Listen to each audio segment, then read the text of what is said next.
biggest challenge I see is the system is not fit for purpose anymore.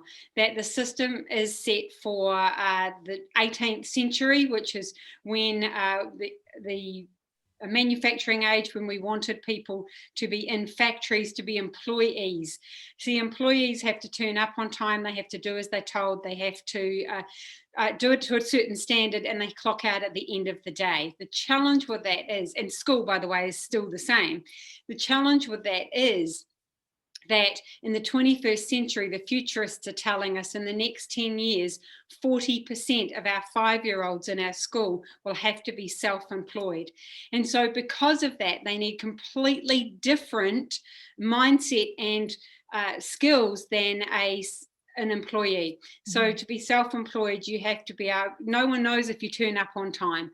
And for the teachers who are watching, if you have that last graduating class in your class this year, please, if you're still marking the roll, the register to know they're there, no one's going to do that when they have to be self-employed.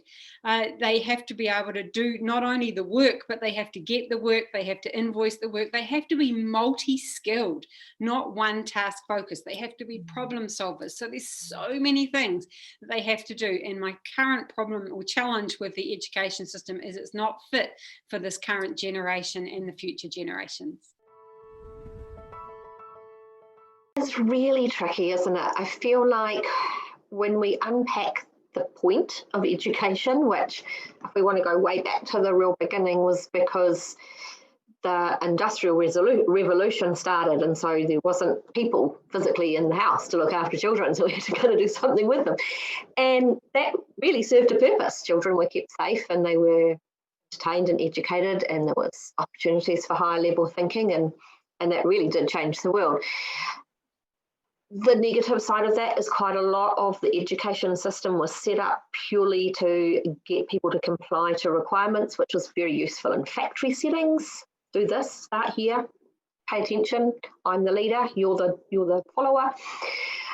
And I feel like that's bred a generation or generations of people that are really ridiculously compliant, which is kind of useful on many levels, but also really, really problematic as well.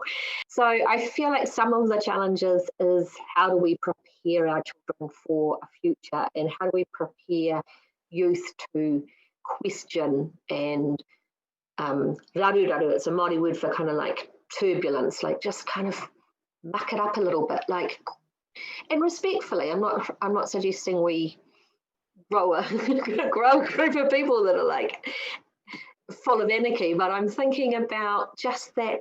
Tell me why we do these things, and having those questioners really is going to take us in a new direction. I feel really passionate about the possibilities of education and really despondent about the realities of education at the moment. Yeah, well, I think for New Zealand, it's about ensuring that the qualification systems we're using is relevant and preparing students for their future. And I think that we are struggling as a country to fund education effectively. And I think that's not an easy issue. I think government is trying to do its best. I think the complexity of funding schools well is huge. And I know that education gets a big slice of the vote, but schools do seem to be struggling to make basic programs work for the students, and therefore that stifles the ability to be innovative, because innovation often costs money. So I do think those having a system that's relevant, that's agile and effective of the needs of our teenagers, and allowing schools the resources to be innovative is probably the big challenge. Our schools in New Zealand are full of dedicated, hard-working, capable professionals, but my experience is that it seems to be an increasing struggle to make it work with the resources that we have.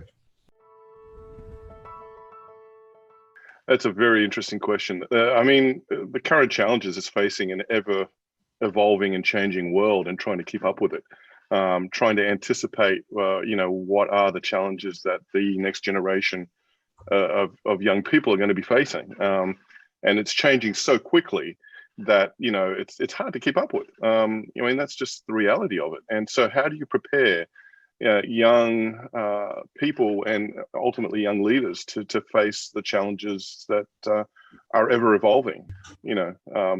For us, our computers when we were at school were black screens with green writing, and that was about as cool as they came. Today, we're talking about VR and quantum physics, and it's just a whole new world, and it changes almost daily. So how do you prepare young minds to deal with constant and continual change? I think that's the biggest challenge for the education system.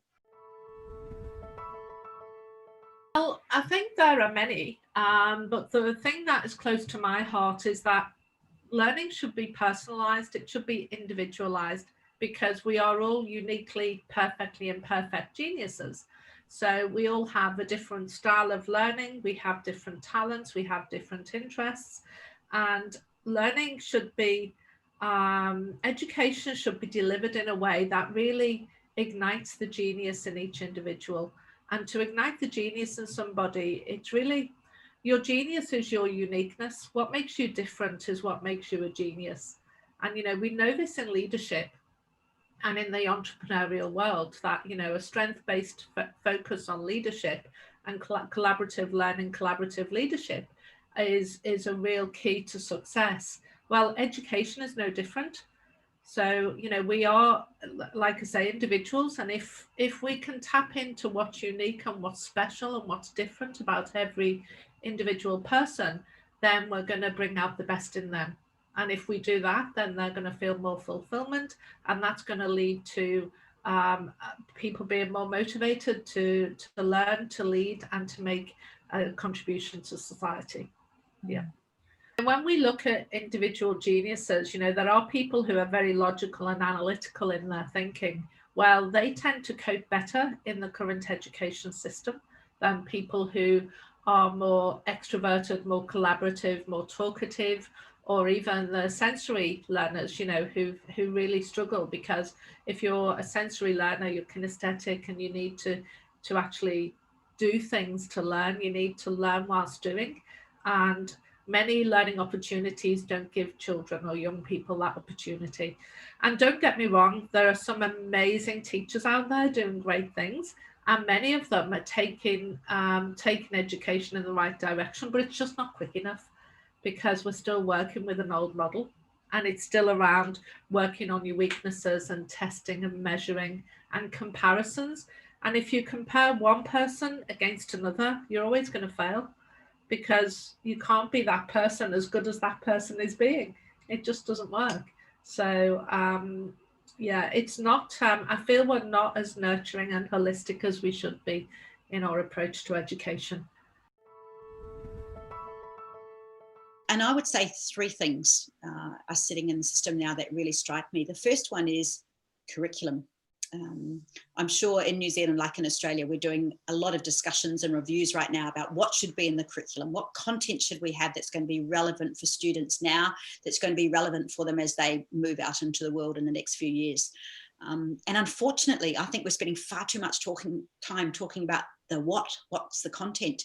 What I believe we need students to create and to develop this love of learning. That's our job. And I think this notion of saying, oh, what's the stuff? It's not the stuff. That's going to change. No matter how much we think we have a crystal ball right now, that will not be the content that's most relevant to the students who are starting school now and coming out in 12 years' time. So that notion of develop a love of learning, so that as they go forward, they believe they can learn, they want to learn, that's going to set them up best in life. Secondly, I think there's always been a pressure on students to do well. There was for us too, but it was some time ago when I was at school. The pressure has certainly increased. And I think we all realise it's to a level now where it's really impacting on students' mental health and well-being.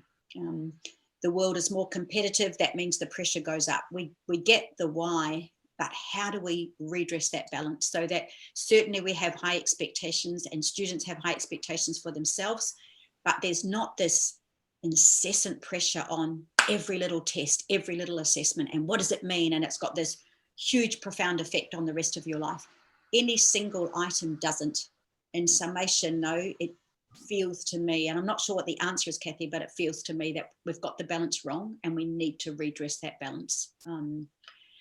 Thirdly, and this is kind of a wish, but it's really a passionate wish of mine, we need to get back to valuing teachers. They have such an enormous impact. If we say it's to develop a love of learning and it's to look after the whole person, then hello, we need brilliant teachers out there, and you only attract and retain brilliant teachers by really valuing them. If we look historically, we really valued, teachers and policemen and ministers of the church. I don't know where we got it wrong, but we certainly don't value teachers in the way that we did. And I think that's a real problem. I'm certainly conscious. I think the pressure on teachers is much greater now than it was when I was teaching as well. So they really need support. They really need to feel valued. And to be honest, I thought some of it would happen, Kathy, during COVID. During lockdown, we heard so much in the media, and rightly so, about how difficult it was for parents to be the teachers for their kids when they hadn't been trained as teachers. Completely true.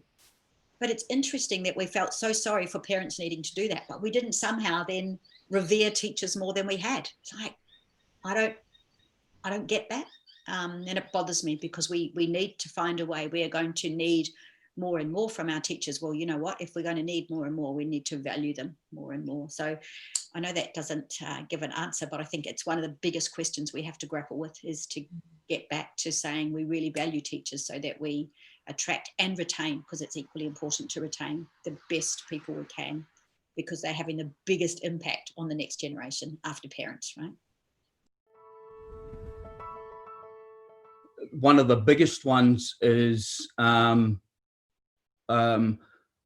combination around workload. So I think that teacher workload is very high, and I think some of that can be self-driven, and we might talk about that a little bit as well.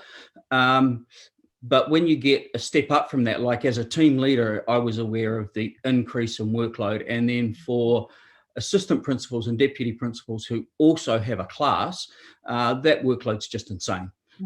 Being a principal, actually, that focus shifts so much to administration that, somewhere in that process, learning can get lost, or the focus on the learner can get lost. And I think that's one of the things that really concerns me, that people get so busy with all the stuff that sometimes they lose the focus on actually what is the main thing.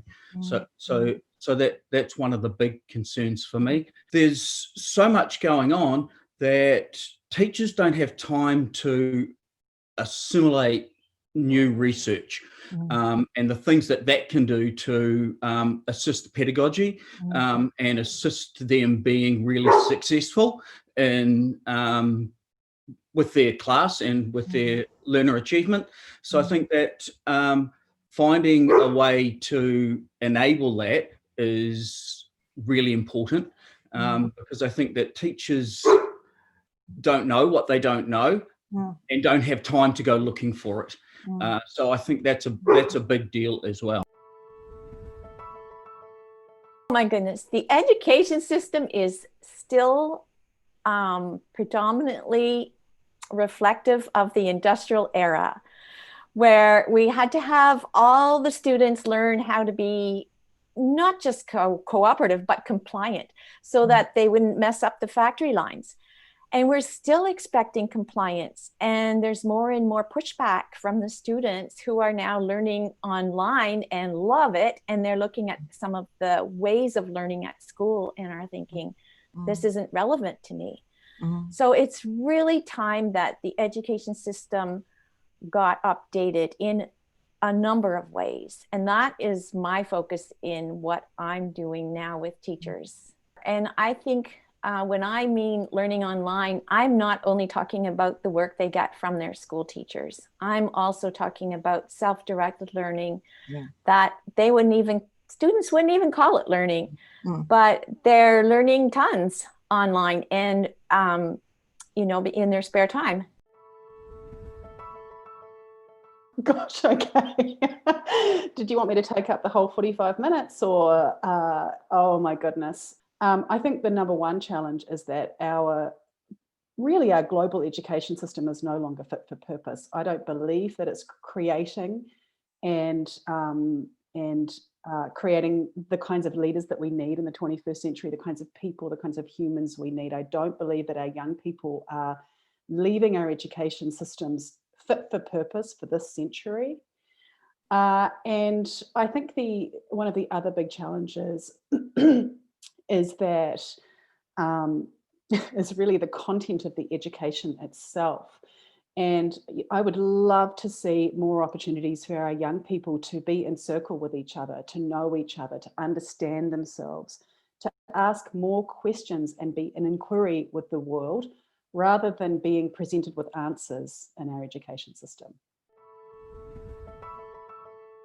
We're still trying to educate our young people for a world that actually doesn't exist anymore. I don't believe that the skills that are being taught in the standard school systems are ones that are really helping young people to be the best versions of themselves that they can be, not necessarily lighting them up, getting them passionate about what they're good at, what they want to be doing out in the world, how they want to make a difference.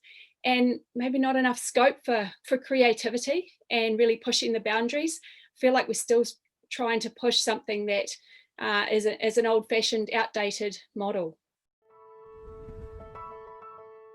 In one word, I think inflexibility might be one. It was once described to me as in the education system as a big beast to steer and to move. And I guess it is when it's such a critical organization, and then I follow Nathan Wallace a lot, and I've had actually Nathan Wallace is neuroscientific educationalist in that, so I do neuroscience as well for adults, and he talks about the first 1,000 days, and thereafter I talk about probably our school years and further on from there, and it really does set us up for the rest of our life.